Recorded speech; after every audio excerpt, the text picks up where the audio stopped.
राजीव गांधी जी का जन्म दिवस है 20 अगस्त।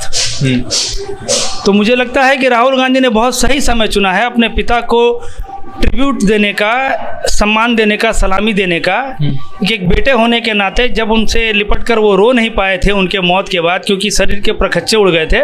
मोदी जी मणिपुर के बारे में बातों को रखे, लेकिन मोदी जी हंस हंस के बात कर रहे थे और मखौल उड़ा रहे थे देश का।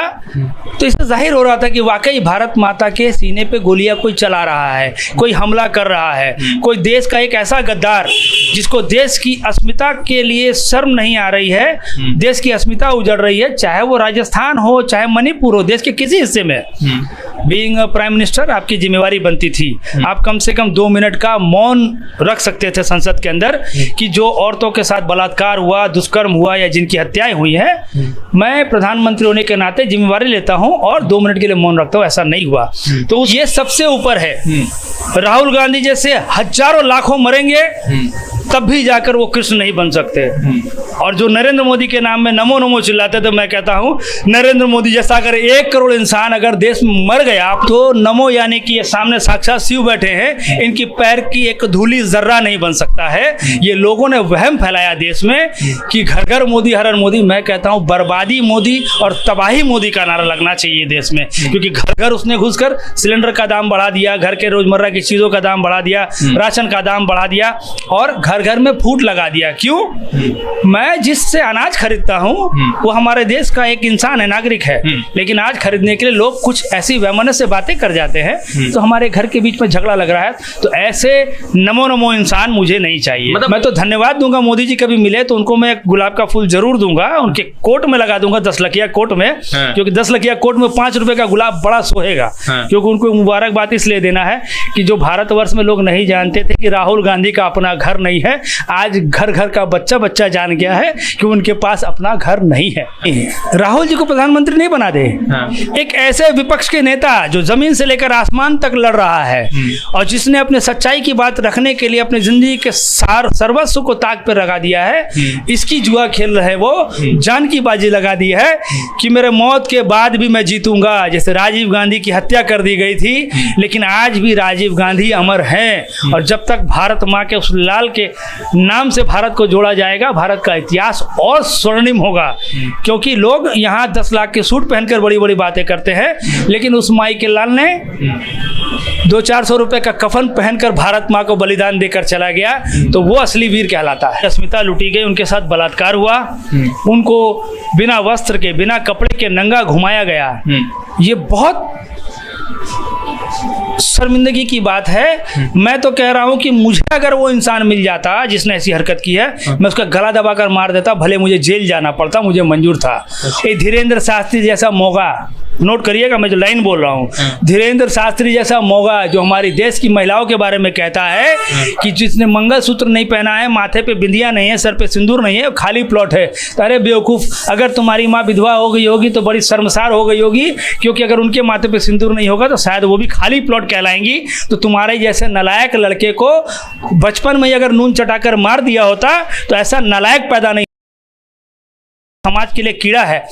तुम धर्म की बात करते हो, करो ना, पूजा पाठ करो, भगवान को मानो, लेकिन किसी एक पार्टी विशेष को जिताने की बात करते हो, तुम क्या उनका एजेंडा चला रहे हो? ये आरएसएस का एजेंडा है। ऐसे धीरेन्द्र शास्त्री जैसे मोगलों लोगों को पालकर देश में सौहार्द को खत्म करने के लिए लड़ाई और दंगा फैलाने का काम किया जा रहा है। आप राहुल गांधी कई लोगों के लिए मसीहा बनकर आए हैं, तो कई लोगों के लिए जादूगर, तो कुछ लोगों के लिए पॉलिटिकल कह सकते हैं कि सबसे बड़े राइवल बन के आए। राहुल गांधी लद्दाख में है, लद्दाख में जिस तरह से उनका तस्वीर और फोटोज और वीडियोज और बाइक चलाते हुए तस्वीर वायरल हुआ, उसने भाजपा को एक बहुत बड़ा संदेश ये दिया है कि क्या 2024 में युवा राहुल गांधी के लिए पॉजिटिव दिख रहा है। संदीप जी है, और संदीप जी जो है कांग्रेस के, जो यहाँ के पश्चिम बंगाल के सेक्रेटरी और लगातार राहुल गांधी के फैन भी, हमेशा जो है उनके पक्ष में बोलते भी है। संदीप जी, सबसे पहले रिएक्शन ये कि राहुल जी पेंगोन गए हुए थे और आज जो उन्होंने जिस तरह से लेह लद्दाख का जो है बाइक से यात्रा किया, तो किसको पहले क्या रिएक्शन रहा आपका, क्योंकि आप लोगों की उम्र के ही है राहुल जी? देखिए, राहुल जी पेंगोंग लेक जो पहुंच रहे हैं ना बाइक ड्राइव करके, इसके पीछे एक बड़ा रहस्य है। थोड़ा सा उन्होंने खुलासा किया है, मैं उसको थोड़ा एलाबोरेट कर देता हूँ। पेंगोंग लेक के बारे में उनके पिताजी यानी कि स्वर्गीय प्रधानमंत्री राजीव गांधी जी ने कहा था कि हिंदुस्तान का एक बहुत खूबसूरत जगह है जहाँ पे स्वर्ग सा महसूस होता है, उसका नाम है पेंगोंग लेक। तो कल राजीव गांधी जी का जन्म दिवस है 20 अगस्त। तो मुझे लगता है कि राहुल गांधी ने बहुत सही समय चुना है अपने पिता को ट्रिब्यूट देने का, सम्मान देने का, सलामी देने का। एक बेटे होने के नाते जब उनसे लिपट कर वो रो नहीं पाए थे उनके मौत के बाद, क्योंकि शरीर के प्रखच्चे उड़ गए थे, तो आज जब जवानी के उम्र के इस कगार पर है, 50 से ज़्यादा उनका उम्र हो गया है, तो अब वो जिस तरह से ट्रिब्यूट देना चाहते हैं, एक मैसेज भी देना चाहते हैं कि लद्दाख तक वो पहुँचे। क्योंकि अभी संसद में जब वो दोबारा से अभी वो ज्वाइन करने के बाद, उनके भाषण के बाद, जिसमें वो चाहते थे कि मोदी जी मणिपुर के बारे में बातों को रखे, लेकिन मोदी जी हंस हंस के बात कर रहे थे और मखौल उड़ा रहे थे देश का। तो इससे जाहिर हो रहा था कि वाकई भारत माता के सीने पे गोलियां कोई चला रहा है, कोई हमला कर रहा है, कोई देश का एक ऐसा गद्दार जिसको देश की अस्मिता के लिए शर्म नहीं आ रही है, देश की अस्मिता उजड़ रही है, चाहे वो राजस्थान हो, चाहे मणिपुर हो, देश के किसी हिस्से में। बीइंग प्राइम मिनिस्टर आपकी जिम्मेवारी बनती थी, आप कम से कम 2 मिनट का मौन रख सकते थे संसद के अंदर कि जो औरतों के साथ बलात्कार हुआ, दुष्कर्म हुआ या जिनकी हत्याएं हुई हैं, मैं प्रधानमंत्री होने के नाते जिम्मेवारी लेता हूं और 2 मिनट के लिए मौन रखता हूं। ऐसा नहीं हुआ। तो उस संसद की जो मैं बात दोहरा रहा था, वहां पे राहुल जी ने जिस बातों को रखा था ना, तो एक कोई सांसद है बीजेपी के तरफ का, उन्होंने कहा, राहुल गांधी ने बताया कन्याकुमारी से कश्मीर तक गए, तो बोला लद्दाख क्यों छोड़ दिया। तो राहुल गांधी की टिप्पणी बहुत मार्क करने वाली बात थी। उन्होंने कहा है कि अभी हमारा रुका नहीं है यात्रा जारी है। तो राहुल जी ये पेंगोंग लेक पहुंच के ये भी समझा दे रहे हैं कि लेह लद्दाख तक भी मैं पहुंच रहा हूं, तो यात्रा जारी है। क्योंकि वहां तो पहुंच के वो तो घूम के नहीं आ रहे हैं, वहां के लोगों से रूबरू हो रहे हैं। वो अभी देश के जिस भी प्रोविंस में जा रहे हैं, जिस इलाके में जा रहे हैं, जहां जहां छोटे छोटे गाँव मोहल्ले में और जहां जिस इलाके में आदिवासियों के बीच में, तो वो अपनी एक छाप छोड़ते जा रहे हैं। और उनका बीच का एक इंटरव्यू आया था आदिवासियों के बारे में, बड़ा स्ट्रॉन्ग कंसेप्ट है कि देश के असली मालिक देश के आदिवासी है। क्योंकि जो जो शहर बढ़ता गया तो धीरे धीरे आदिवासियों को जंगल की तरफ ढकेल दिया गया, लेकिन देश के मूल निवासी, देश के असली अधिकारी वो आदिवासी हैं, जिन लोगों ने देश की रक्षा की है। क्योंकि आज़ादी की लड़ाई में भी गांव ग्राम से, पिछड़े इलाकों से बहुत लोग ऐसे ताकतवर आदिवासी जो है, जो लड़ाकू थे, उन लोगों ने योगदान दिया था। रामेश्वर जी अभी एक सब्जी विक्रेता है जिन्होंने राहुल गांधी से फरियाद की थी कि मैं आपसे मिलना चाहता हूं। राहुल जी ने उनको घर पे बुलाया और अपने हाथों से खाना वाना खिलाया। तो सवाल ये है कि प्रधानमंत्री का बेटा, प्रधानमंत्री का पोता, प्रधानमंत्री का परनाती राहुल गांधी, और राहुल गांधी उनको सेवन करा। तो उस व्यक्ति ने कहा कि मैं राहुल गांधी से जब मिलूंगा तो मुझे ऐसा लगा कि सुदामा जैसे कृष्ण जी से मिले थे, वैसा ही मेरा फीलिंग आ रहा है। तो आप लोगों को क्या लग रहा है कि राहुल गांधी को कुछ लोगों ने भगवान के रूप में भी देखना शुरू कर दिया? नहीं, इस बात का मैं खंडन करूंगा। हाँ। अगर ऐसा कोई बोलते हैं और इस पर अगर टिप्पणी करते हैं तो मैं उन लोगों से हाथ जोड़ के निवेदन करूंगा कि ऐसी टिप्पणी न करें। क्योंकि भगवान, अल्लाह, खुदा, गुरुद्वारा, मस्जिद, कुरान, इनका अकीदा अलग है, इनका मामला अलग है, तो ये सबसे ऊपर है। राहुल गांधी जैसे हजारों लाखों मरेंगे तब भी जाकर वो कृष्ण नहीं बन सकते। और जो नरेंद्र मोदी के नाम में नमो नमो चिल्लाते, तो मैं कहता हूं नरेंद्र मोदी जैसा अगर 1 करोड़ इंसान अगर देश में मर गया तो नमो यानी कि ये सामने साक्षात शिव बैठे हैं, इनकी पैर की एक धूली जर्रा नहीं बन सकता है। ये लोगों ने वहम फैलाया देश में कि घर घर मोदी, हर हर मोदी। मैं कहता हूं बर्बादी मोदी और तबाही मोदी का नारा लगना चाहिए देश में। क्योंकि घर घर उसने घुसकर सिलेंडर का दाम बढ़ा दिया, घर के रोजमर्रा की चीजों का दाम बढ़ा दिया, राशन का दाम बढ़ा दिया और घर घर में फूट लगा दिया। क्यों? मैं जिससे अनाज खरीदता हूं वो हमारे देश का एक इंसान है, नागरिक है, लेकिन आज खरीदने के लिए लोग कुछ ऐसी वैमनस्य से बातें कर जाते हैं, तो हमारे घर के बीच में झगड़ा लग रहा है। तो ऐसे नमो नमो इंसान मुझे नहीं चाहिए। मतलब उनका वो नहीं था कि वो भगवान से मिला रहे, बट उनका ये था कि सुदामा को जितनी खुशी कृष्ण जी से मिलने की हुई थी, उतनी ही मुझे खुशी हो रही है राहुल जी से। ये भावनात्मक बात है, एक मित्रता संधि की जो बात है। राहुल गांधी जो मित्रता संधि दिखा रहे हैं वो भाई साहब के प्रति, उनको अपने घर बुलाया, अपने हाथों से खाना परोसा, उनको खाने के लिए दिया, उनकी बीवी का उपवास था तो उनको फल काट के दिया। तो ये अच्छा चीज़ है। ये एक मैसेज ऐसा है कि आप किस भी परिवार से आते हो, आपका वंशज कुछ भी हो, लेकिन आपका जो काम है वो काम बोलना चाहिए। आप जमीन से सटे हुए रहने चाहिए। आपके मन में ममत्व से लेकर लोगों के प्रति धैर्यत्व से लेकर हर एक तरह का नरम भाव जो है वो रहना चाहिए। क्योंकि धैर्य और नरमी नहीं रहेगा तो इंसान कितने बड़े भी वंशज से आ जाए वो इंसान ओछा ही कहलाएगा। अच्छा। क्योंकि वो राहुल गांधी है, इतने बड़े परिवार से आने के बावजूद जिनको रिसोर्सेज थे लेकिन आज नहीं है। ये सच लोग नहीं जानते, ये सच्चाई तो अब उजागर हुआ कि उनके पास अपना घर है ही नहीं। हम लोग वाजपेयी जी के बारे में बात करते थे, क्योंकि वो प्रधानमंत्री रह चुके थे इसलिए उनको सरकारी एक रहने का लाइफ टाइम घर मिला हुआ है सरकार सिस्टम के हिसाब से। लेकिन राहुल गांधी तो प्रधानमंत्री बने नहीं हैं, तो परमानेंट उनको रहने के लिए जगह मिलेगा नहीं। तो इस माहौल से मुझे तो अच्छा लग रहा है। मैं तो धन्यवाद दूंगा, मोदी जी कभी मिले तो उनको मैं गुलाब का फूल जरूर दूंगा, उनके कोट में लगा दूंगा 10 लखिया कोट में, क्योंकि 10 लखिया कोट में 5 रुपए का गुलाब बड़ा सोहेगा। क्योंकि उनको मुबारकबाद इसलिए देना है कि जो भारतवर्ष में लोग नहीं जानते थे कि राहुल गांधी का अपना घर नहीं है, आज घर घर का बच्चा बच्चा जान गया है कि उनके पास अपना घर नहीं है। अच्छा, एक बात है कि अब क्या लग रहा है कि आप लोग पूरी तैयारी कर चुके हैं कांग्रेस वाले लोग कि राहुल जी को प्रधानमंत्री बना दे? नहीं, राहुल जी को प्रधानमंत्री नहीं बना दे।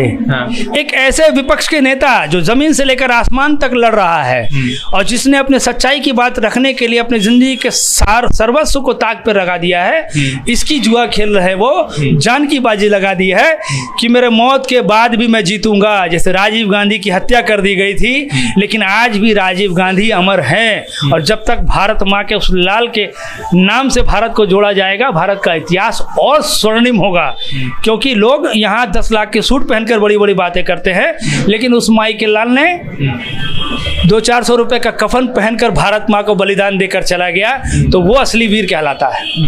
तो अब ये सवाल ये भी है कि रामेश्वर जी जब मिले उनसे तो अमित मालविया ने कहा कि एक गरीब का राहुल गांधी मजाक बना रहे हैं और अपने पॉलिटिकल मंशा के लिए यूज कर रहे हैं। तो जब मोदी जी दलितों का पैर धोते हैं, पूजा करने वाले लोगों का पैर धोते हैं, तो उस पर ये सवाल क्यों नहीं उठाते? सिर्फ यही नहीं, मोदी जी यहीं तक नहीं रुके हैं। मोदी जी ने बाकायदा मजाक उड़ाया है मणिपुर के जनता का, जो सैकड़ों लोग मरे, उन महिलाओं का जिनकी अस्मिता लूटी गई, उनके साथ बलात्कार हुआ, उनको बिना वस्त्र के, बिना कपड़े के नंगा घुमाया गया। ये बहुत शर्मिंदगी की बात है। मैं तो कह रहा हूं कि मुझे अगर वो इंसान मिल जाता जिसने ऐसी हरकत की है, मैं उसका गला दबाकर मार देता, भले मुझे जेल जाना पड़ता, मुझे मंजूर था।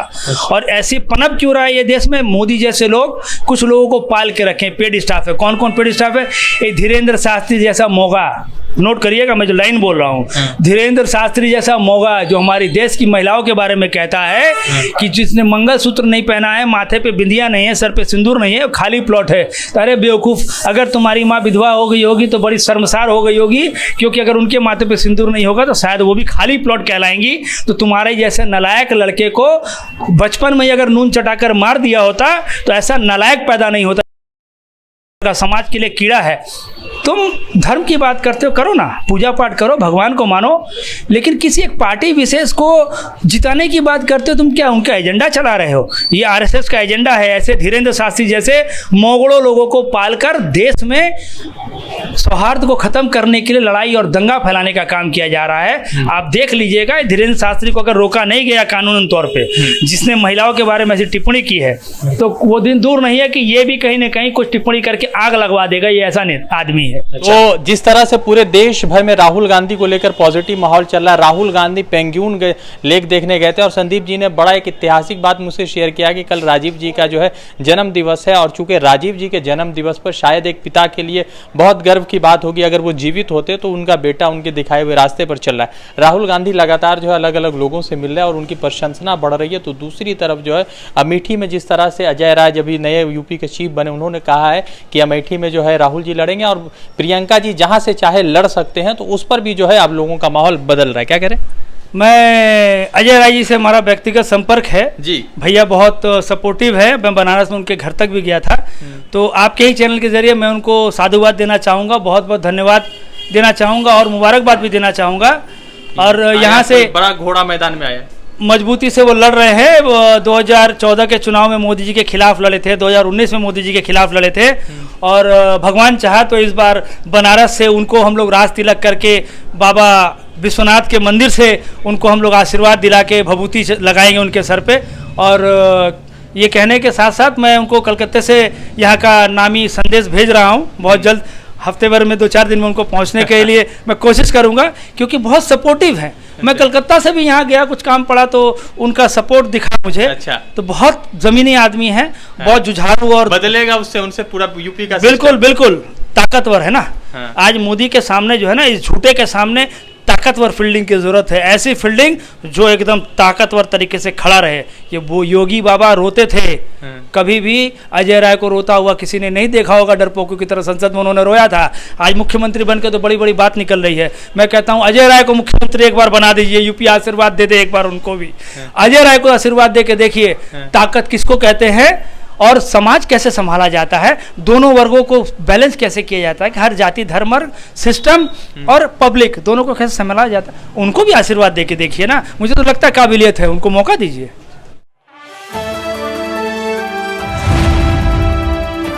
द इंडियन खबर, सच आपके सामने।